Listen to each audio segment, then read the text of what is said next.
Renungan Hari Sabtu 24 Juli 2021. Tuhan membiarkan gandum dan ilalang tumbuh bersamaan. Bacaan pertama diambil dari kitab Keluaran bab 24 ayat 3-8 dan bacaan Injil dari Injil Matius bab 13 ayat 24-30. Saudara-saudariku terkasih, siapa bilang dunia yang kita diami hanya terdiri dari himpunan orang-orang yang baik, orang yang taat, setia, dan selalu melakukan kehendak Allah? Siapa bilang Tuhan hanya memperhatikan orang-orang yang baik dan benar, orang yang taat dan disiplin? Siapa bilang hidup orang benar, baik, dan taat tidak akan diganggu oleh godaan roh jahat, godaan iblis? Yesus saja sebagai putra Allah masih diganggu oleh roh jahat, apalagi hidup manusia.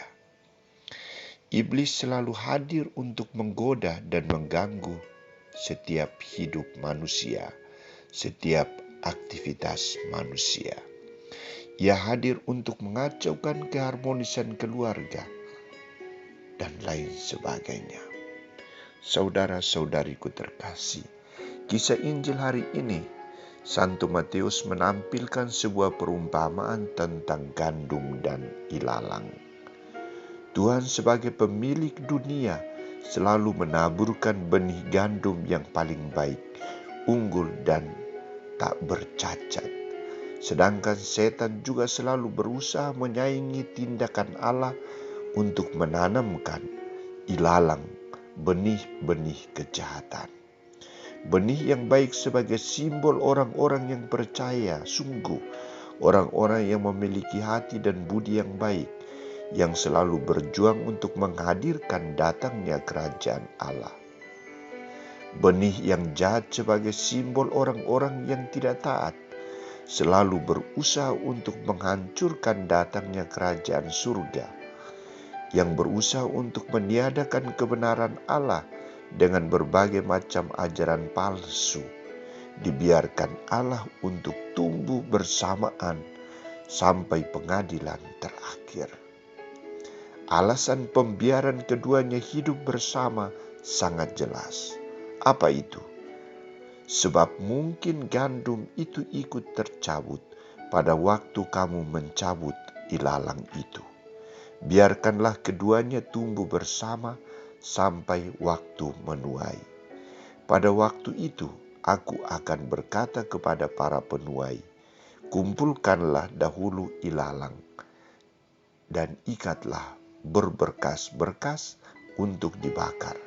Kemudian kumpulkanlah gandum ke dalam lumbungku.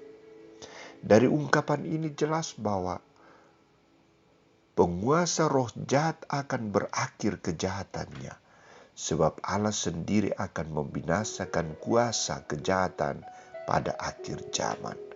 Artinya, orang-orang yang tidak taat, yang selalu mengganggu datangnya kerajaan Allah dengan ajaran-ajaran palsu, akan mendapat hukuman, akan dibinasakan. Sedangkan orang-orang yang setia, taat, mengusahakan datangnya kerajaan Allah dan melakukan kebenaran dalam hidupnya akan mengalami kebahagiaan di surga. Saudara-saudariku terkasih, kita sebagai warga gereja dipanggil dan diutus di tengah dunia yang penuh godaan dan tantangan iblis. Gereja diutus di tengah orang yang beriman sungguh dan orang yang tidak beriman. Di tengah orang-orang yang memperjuangkan kebenaran dan keadilan, dengan orang-orang yang tidak bersikap adil dan selalu serakah. Ia hadir di tengah orang-orang yang sedang membaca dan merenungkan kitab suci dan berdoa. Iblis hadir di tengah orang-orang yang serius belajar dan mengerjakan pekerjaan yang harus diselesaikan.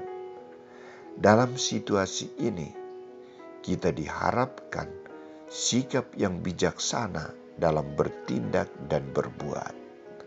dalam bertindak dan menanggapi. Kita diharapkan untuk membuka hati terhadap rahmat dan kehendak Tuhan.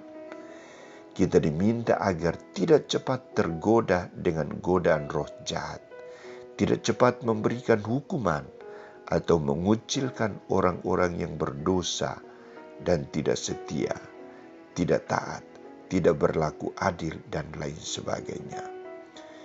Kita mengajak mereka untuk bertobat, membaharui sikap dan perbuatan mereka, iman dan perilaku hidup mereka.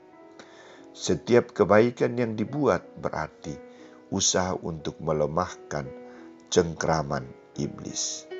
Semakin banyak kita memperbesar perbuatan amal kasih terhadap orang yang berbuat baik maupun orang yang berbuat jahat, semakin kita memberikan tempat bagi Tuhan untuk berkarya dalam diri kita maupun di tengah dunia. Kebaikan yang kita lakukan terhadap sesama kita adalah cara mencabut ilalang tanpa harus merusak gandum. Mari kita coba dan usahakan dalam hidup dan karya kita. Tuhan berpihak pada kita.